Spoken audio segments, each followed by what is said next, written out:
And welcome back. News Hour continues. Nerima Wako Ojiwa, Charles Munyui, and of course, Joe Simeha. Good to see you, ladies and gentlemen. Let's begin with my interview with Wycliffe Oparanya, the governor of Kakamega County. And I begin with you, Nerima. From what he said, he is firmly behind Raila Odinga, the party leader. He still applied for presidency. He wants to be the party flag bearer. And we have seen the statements that I tried to ask him twice about that show that he's probably getting ready to leave the ODM party from what he's been saying, because there are a lot of things he's been putting as hurdles and his supporters. What do you think, Nerima? Oh, he has every right to, if he's interested in the position. I don't think that this is the right time to declare. Not a lot of people are outwardly doing so, just because in politics, one day is extremely a lot of time. So the fact that he still has a year ahead, it's still a long time for him to declare his political ambitions openly, especially considering he's still under the umbrella of a party where there might be more than even two candidates, counting himself. But there's one thing that he said that really stuck with me when he was talking about BBI, and he talked about the fact if we do not, consider the constituencies, that's going to be a real issue in the future if it's not understood well. And he kept repeating that.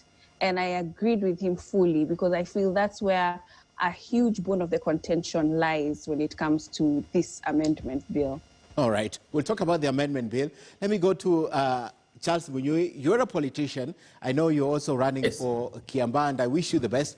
But Charles, looking at the internal democracy of the ODM party and the space that increasingly is shrinking, and he denies it because he says it's for people not necessarily those at the top. As a politician, please, tonight, read too much in his statement for us. I think the first shocker for ODM was Msambweni, you asked me. Okay. And then closely followed by Matungulu. And I think those two issues have completely changed the profile of politics in Western and Coast, and by extension affected ODM negatively, if you want my opinion. Looking at what's going on, remember Malala, it was seriously ODM, now not necessarily ODM. I think the fear here is that Western, forgive me for using Luhya Western, is reorganizing and consolidating. And in so consolidating, individuals who are not really working with the individuals that are leading this consolidation might as well feel like they are outsiders in the whole arrangement. And it doesn't feel comfortable for anyone. So I think the governor is in a sort of like tight situation right there, because he does not know whether to leave ODM at this moment. And if you leave ODM and you're the leader in that region, what happens? What is your position in the new arrangement that's going on? Knowing politics, things change. 1 year in politics, 6 months in politics is a lot of time, you ask me. So I think is conflicted right there. He does not know how to go about this. And remember, you heard at the tail end of the interview, he said there'll come a time that the region will make a determination on what direction they're going to take in terms of politics. And I think that is an invitation, or if you ask me, or reach out to their colleagues, like, I'm ready. I don't mind walking in the direction that this region is talking, politically speaking. So I think right there, that there's something going on in there. Okay. And unless there's another plan where ODM will return to what used to be ODM, where it was not about gatekeepers. It was about Raila Odinga walking into Western, getting votes, walking into Kisiland, getting votes, without gatekeepers, walking into Coast, getting votes. If they don't get back to that situation, I think the Oparanyas of this country are going to have a small problem. Okay. Joe, tell me what you, Oparanya didn't tell us, because I know you had him. So what is it that he didn't tell us that we should know at the back of his mind? And also put to context the fact that he says he met the deputy president 5 times as a COG chair. And each time he had to brief Raila Odinga. What was the purpose? I feel from where I stand tonight, Joe, that he's speaking from both ends of his mouth.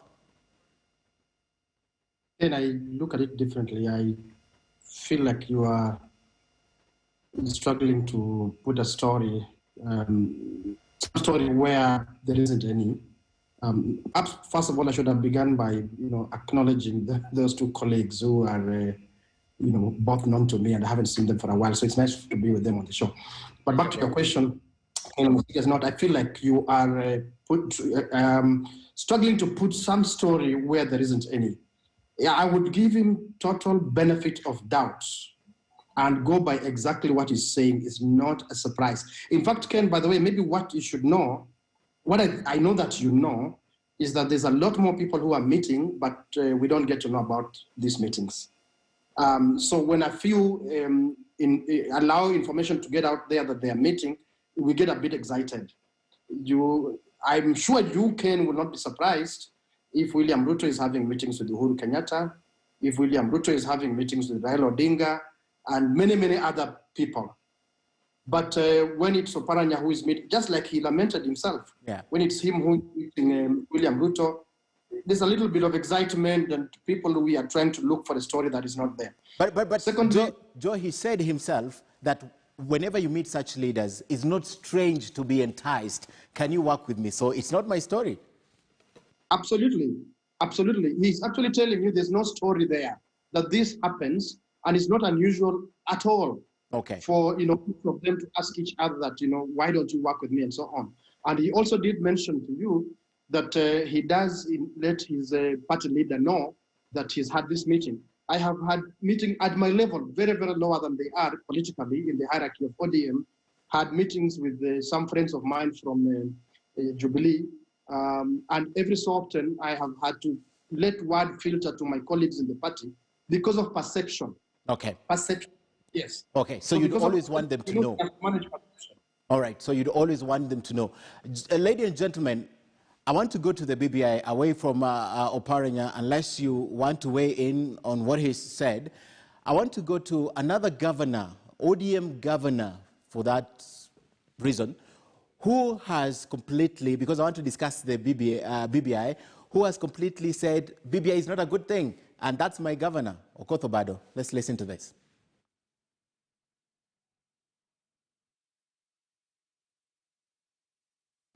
Gimane wachuno ni BBI ni biro miyo ngima bedo mayot, miriambo maratari. Ngima ok bibedo matek, ngima ok bibedo mayot. Omiyo break ma Nyasaye osegon, ing'e ni Nyasaye ema koro konyowa gini. Nikech e bunge kaka county assembly wagi, nyocha gibiro giwutho wa jal ma ibuogi ni ka ok ipas gini. Jomoko imako kati idhi ginenegi, idhi donjnegi. Ibuogo ji. Koro yawa gi bende wachare ni wapase ober.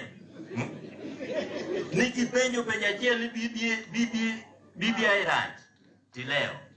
Nidwa mani yien ober. Gini koro Nyasaye okonyowa orach.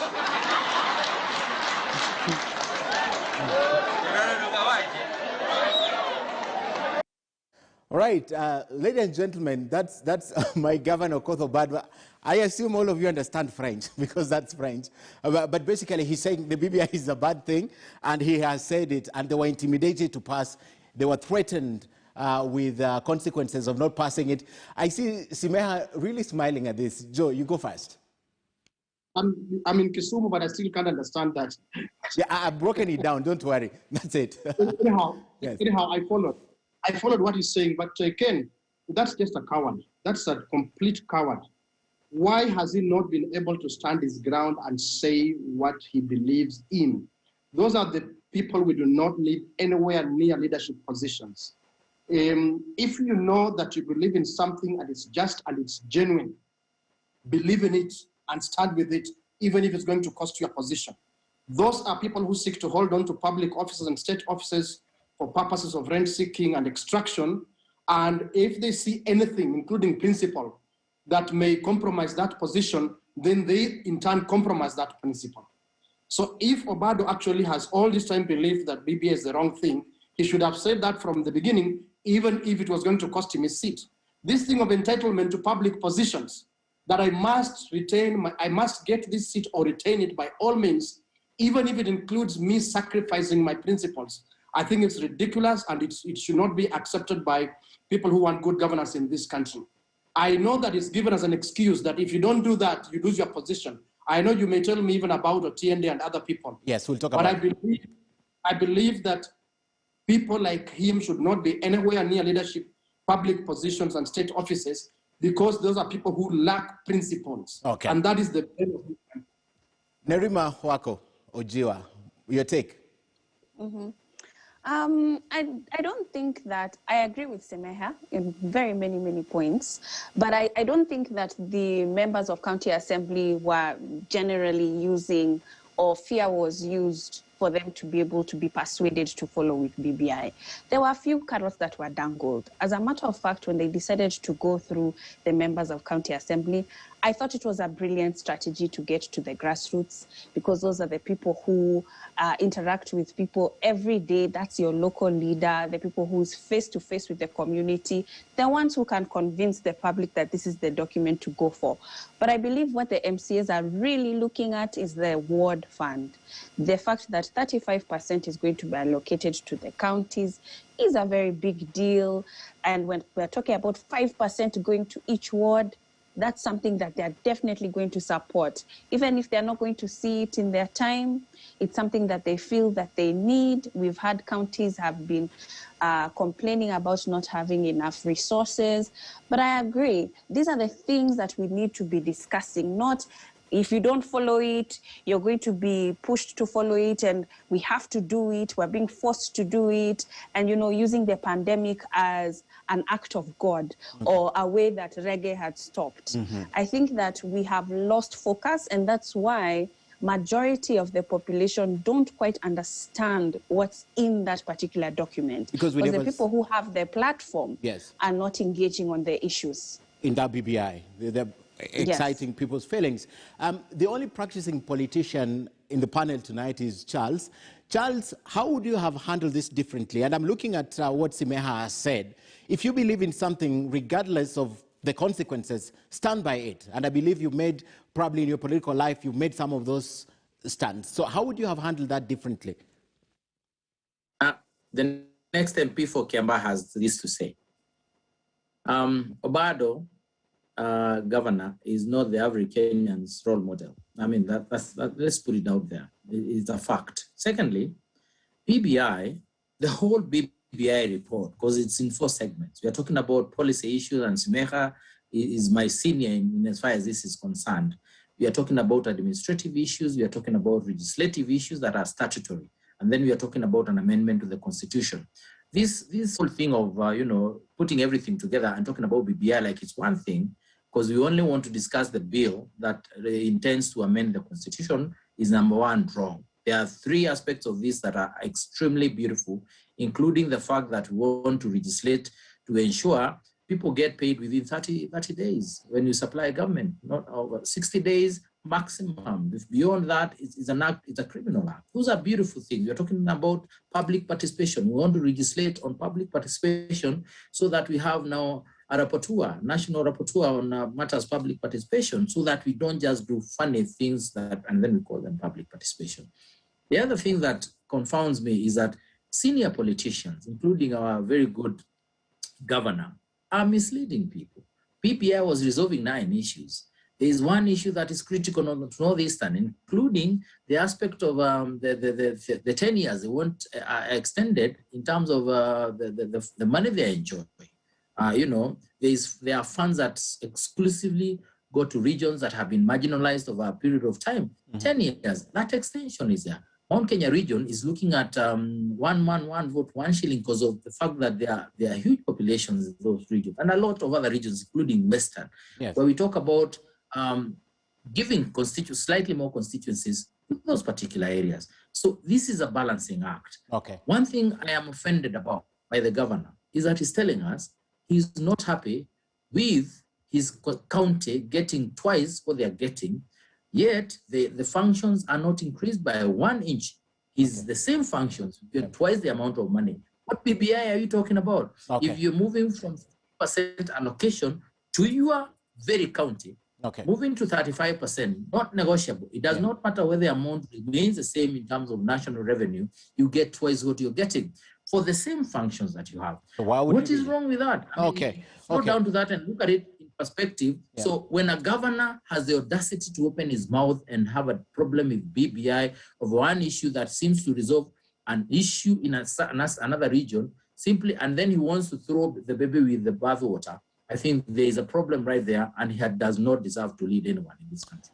All right, gentlemen, that is my as a result of taking hard stances such as that, we have seen what has happened in Parliament. Otiende Amolo is a done deal. Senior Counsel James Orengo is safe, at least for now. ODM says, or he's safe. Let me say, the way they said he's safe. But let's talk about now the contentious issues that has divided Parliament. Let's begin with Joe, and take us through some of these issues that have divided Parliament and how you think they'll be addressed. I'm thinking about the police, I'm thinking about the 70 constituencies, and of course I'm also thinking about things that may have been omitted. You have been in that process, then the rest of the panelists can get in. So which are these contentious issues that have brought a lot of heat, especially in Parliament, that we've seen this happening? Joe? Thank you, Ken. I may just perhaps, in the interest of time, speak about a few. You already mentioned one, yes, which... And I'll say which MPs are purporting to declare unconstitutional. This is one, the powers of the National Police Service Commission, some of the powers being taken to the Inspector General, the distribution of the 70 constituencies, 70 extra constituencies, when, as they said, it should be left to IEBC, and then removing PSS from the requirement for parliamentary vetting. Yes. You asked me, I think I heard you quietly ask about things that could have been left out. These are not on public record, but they are on record. Eventually, I'm sure they'll come out. For example, the IEBC reforms, those were part of the discussions during the BBI, but eventually when the final bill came out, somehow they disappeared. The issue of the treasury being a treasury of the Republic of Kenya, but not a treasury that appears to belong to the national government, that again had disappeared, and a few other things. But listen, Ken, what I would like to say is, one, the National Assembly and or Senate, so let's call it Parliament, to the best of my knowledge, do not have mandate to declare anything constitutional or unconstitutional. That's a preserve of the High Court. They may not like some of us, like myself personally, is 1, 2, 3 things that I'm not very comfortable with in the BBI bill. But as my colleague, friend Charles there said, these are products of a process of negotiation. So you get some stuff, you miss out. You get some stuff you don't like, you get some that you really like. So we are not going to pretend about this, that everything is beautiful, but these are products of a negotiated process. And the constitutional amendment bill is just a small aspect of it.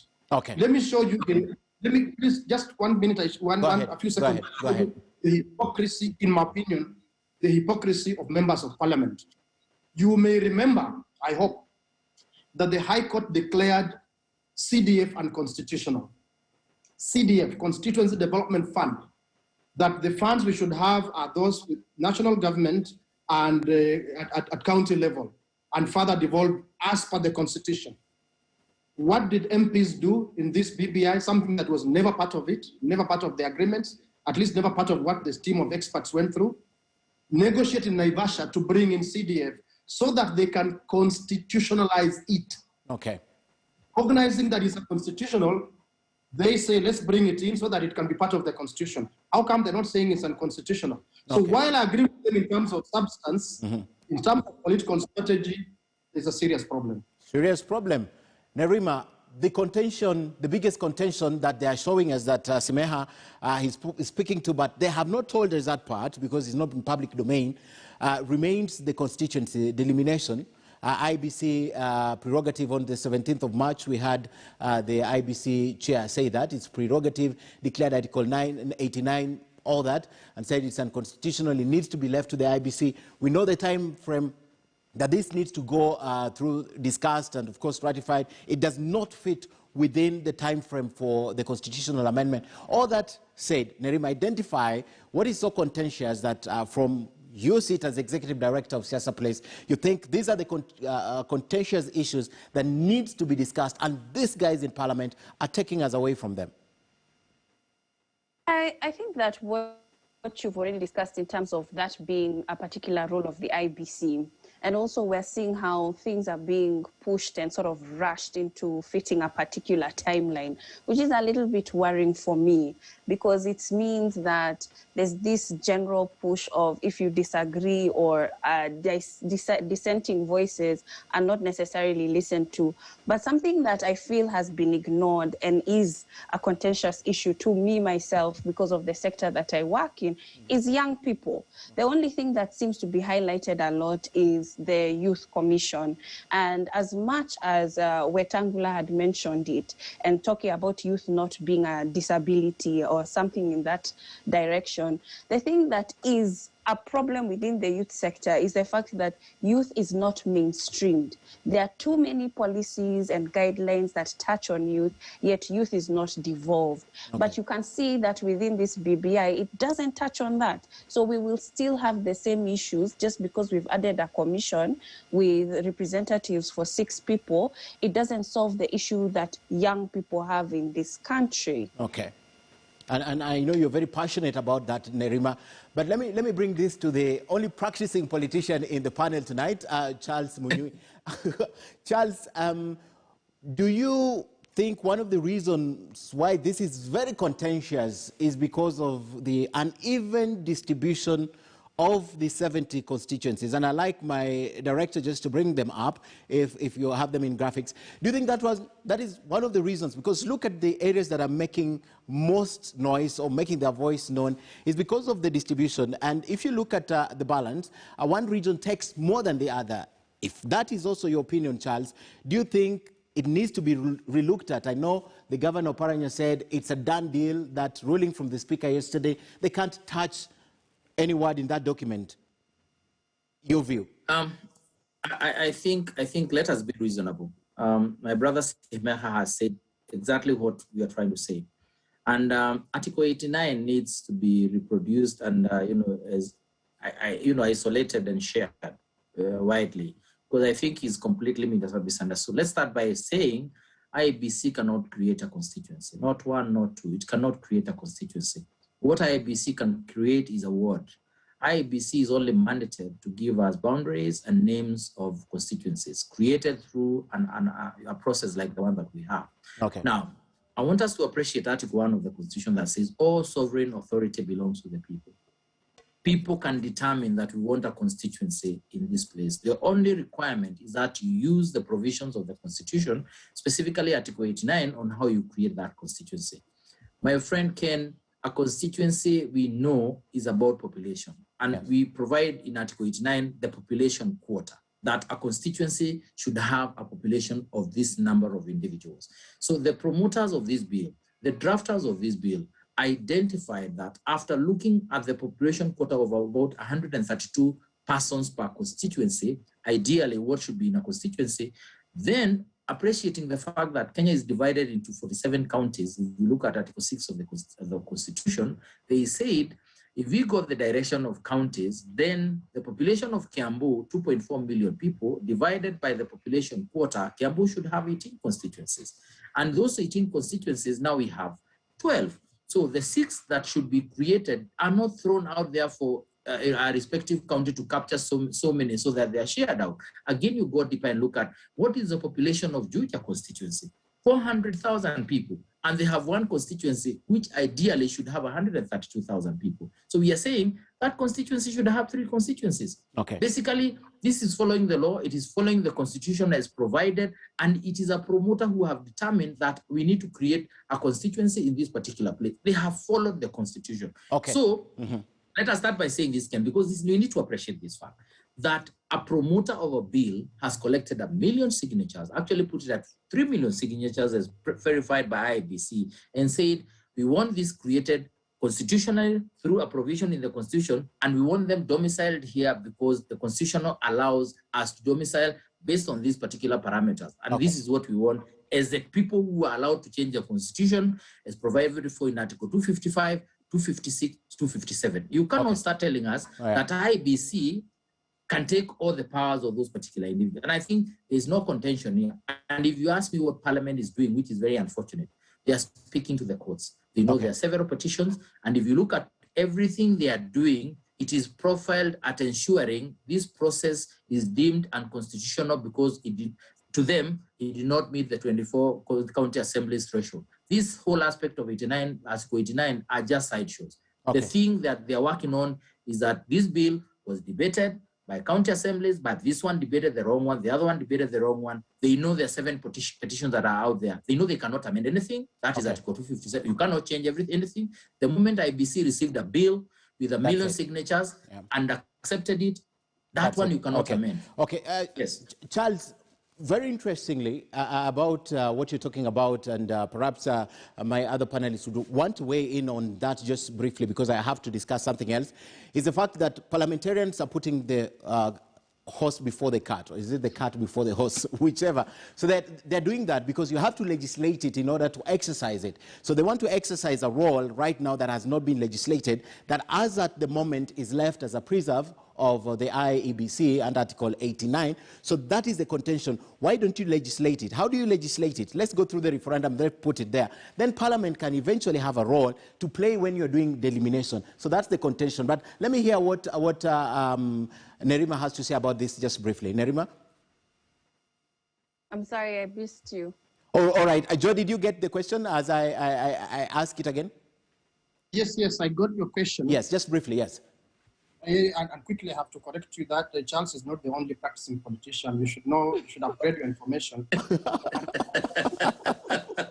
Okay. All this time in Viga County. Okay.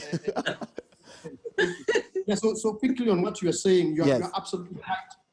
It's like they are running ahead of themselves. Yes. Because this is something that is still a proposal, isn't it? Just as exactly as you put it. So how then can they talk about certain declarations that they have found, they've made a finding on a declaration? Even what, by the way, even what Chebukati says, you can only treat it as an opinion. That is his opinion. It cannot be a binding declaration that such and such is unconstitutional. So I absolutely agree with what I've heard you say, that let them do their role, let them play their role. And lastly, Ken, they are complaining that they cannot be rubber stamps. But what if the citizens of the Republic of Kenya, through the Constitution rubber stamps on this issue, decided that the MPs, at least on a popular initiative, will be rubber stamps? To be rubber stamps. Okay. Who are these questions? I agree with you. I agree with you, Joe. I agree with you totally, because at the end of the day, they will not be told sit aside and don't vote. They still exercise that vote. So I agree with you entirely on that. Nerima, I'll skip that question because we're running out of time and I still have one more thing to talk about. But before I talk about it, let's play this video, ladies and gentlemen, and then we talk about this.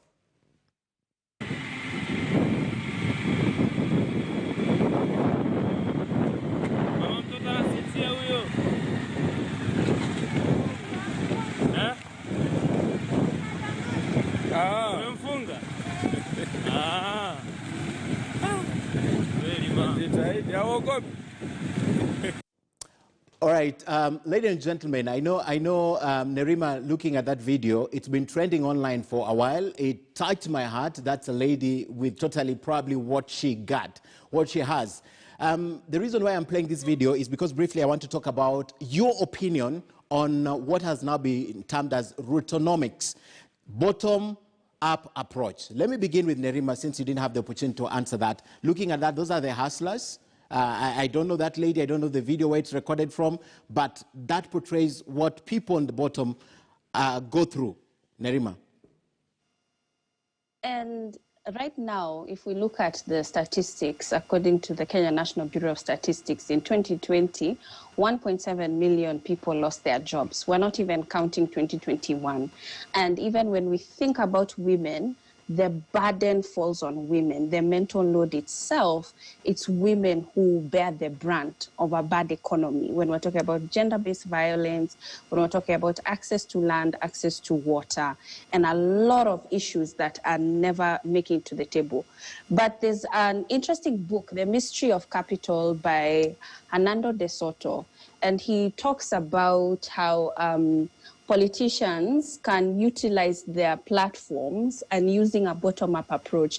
But he mentions very interesting facts about it. The fact to be able, he first recognizes that the poor, those living at the bottom, are the ones who have the power, and they're the change that we seek to have. But there has to be a balance of having, one, a politician who is forward-thinking, but also has to have pockets of elite friends to be able to make that change happen. Okay. So as much as Ruto is pushing for the hustler narrative, it's going to grow, because at the moment, like I just shared the statistics with you, majority of the population is living below the poverty line. So they will identify with him. Tell me, and that's a very powerful slogan to run with politically now. Tell me this just in one sentence, Nerima. Perhaps the poverty line was redrawn. Where is it now? Is it $1 a day? Where is the poverty line? It's still $1 a day, but people are living on less, at 80 shillings. 80 shillings, not even 107. All right. No. All right. Speak to me about that video, Joseph. I hear what I think the message that is being passed across, and also not only limited to that video, but also what William Samuel Ruto and his people, Lee and the others, are saying. But Ken, and this is why I really appreciate what Charles said earlier, if only we would understand that BBI is much more than, if we were to remain honest and focused on it, much more than that constitutional amendment bill. Part of what we've covered, especially in the policy doctrines of BBI, is the need to redefine the philosophy behind the Kenyan economy. Okay. The current Kenyan economy is subject to capture by a small elite supported by transnational capital. We are not going to change, doesn't matter how many times we come up with this narrative of bottom-up, until and unless we change the politics. Yes. We change the constitutive side of governance. And that is part of the proposals in the policy doctrines of the BBI, if, inshallah, we have good leaders who actually commit to it and deliver that. Okay. So without that change, in terms of this philosophy of our economy, to be a more inclusive economy, that is just hogwash. All right. I'm afraid that again without any fear of contradiction. And let me just quickly add, amongst the people excluded are not just the poor, as what Nerima said, the youth. If the entire BBI is not about young people, then what is it about? Because if you look, Nerima, for just a small section to pull out and see the word youth or the words young people and so on, I think it would be, in my humble opinion, misplaced. Okay. I think the entire, because how long does Raila Odinga, William Ruto, Uhuru Kenyatta, Musalia Mudavadi and others, how long do they have to lead this country? All right. I think the whole thing has to be looked at as a promise for a generation. And that cannot be the generation that we keep seeing dominating the news. That has to be Nerima's generation and below. Okay. If not, then again, we got the diagnosis right in terms of the 9 point, but then the execution of these recommendations, we would be getting it wrong. All right. All right. All right. Well said. And I think I'll invite you for this discussion with Nerima once more. The contents of the BBI in relation to what the youth has. They need to hear this. And finally, Charles, you have about 1 minute and 15 seconds to end this for us. Put that video to context for us. You are a politician. You meet these people every single day. And I hope you're not one of the people who give handouts. I don't want to commit on that on national television. Which one? Handouts. I'm the next MP for I'm the next MP for Kiamba. Let me put it this way, my brother Ken. There is no way you grow a country without infrastructure and support infrastructure. It is electricity that drives industrialization. That is the reality. It is the roads that you are seeing and the railway that you are seeing, the rail lines that drive an economy. It is about TVETs, where young men and women who have not qualified to go to the universities get short-term courses and certificates so that they can be able to work. It is about 30% ratio treatment for young people when it comes to government access to public to procurement opportunities. It is about these things. It is about uptake of the youth fund. It is about what Simeha, my brother, has come up with, the so-called the regional hubs when it comes to advising young people on what kind of business they can be able to get into.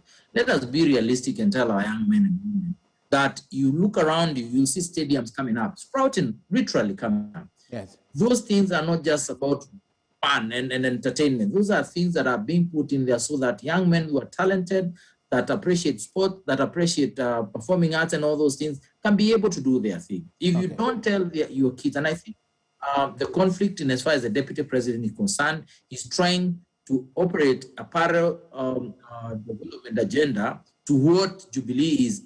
Only he would just get into Jubilee, right with what Jubilee is doing, he'll find himself way ahead in terms of explaining, where do I take it from here? Because the next elections will have something. The last one was about completing where they started. The initial one was about The Hague and all those things and give us a chance. Every time there are these things coming up. So now everyone is looking for, what do I run with in 2022? You don't have to struggle. Just roll into what is around there, what is going on with Jubilee, the BBI. The BBI is a very good platform around which anybody can launch and work a serious campaign program and successfully so. So I think he should stop struggling, stop putting big words about bottom up, up, down. It is about infrastructure, support infrastructure, young people seriously being focused on. Great, gentlemen. Thank you. Before I say good night to all of you, let's take a look, because this is big. One of the reasons we are talking about the bottom up and what has bedeviled this country for our long time is what I'm talking about next on the video of the week. Or rather, David Ochieng is talking about next in the video of the week. Let's listen to this. If I were to become president, Mr. Speaker, tomorrow, if I become president tomorrow, I can assure you, Mr. Speaker, a couple of men will have to die in this country. Because we can't have people stealing. They are disturbing the country. They have bought the courts. They have bought everywhere. Mr. Speaker, if I was a president and tomorrow someone stole the money, I'll send you to the airport. I'll kill you along the way. I won't allow you to leave. Because we have a country where we know who is stealing from us, we know who they are, and they come to TV to tell us how they are not thieves. Mr. Speaker, they will not live in my regime. I can assure you. If there's a high court judge or a Supreme Court judge who is taking money from litigants, I will kill him. If it is a member of this assembly, committee chairperson who takes money from ministries that is oversighting, I will kill him. So that we have a proper country that is clean enough. We cannot be claiming we want to be clean and we are doing deals with ministries here and there. Ladies and gentlemen, very radical view. David Ochieng has always gone against the grain. I don't want you to comment. We are out of time. My directors will kill me. But that's where we end tonight on the video of the week. Thank you very much for joining us on News Hour tonight. Charles, I know you guys are itching to say something, but not today. We'll talk about it in another forum. Thanks very much, Charles Munyui. Thank you very much, my friend Josie Meha. And, of course, Nerima Wako Ojiwa, thank you very much for coming on. You've been missing in action. Good to see you. Say hi to my friend Billion. And kiss the baby for me. Good night. Thank you for watching News Hour this evening. My name is Ken Mijungu. Of course, tomorrow I'm sitting in for Sophia Wanuna on Crossfire. Another interesting conversation coming up tomorrow. Have a good night. God bless. And thanks to the crew and my sign language interpreter tonight, that's Damian Evans. Have a good night.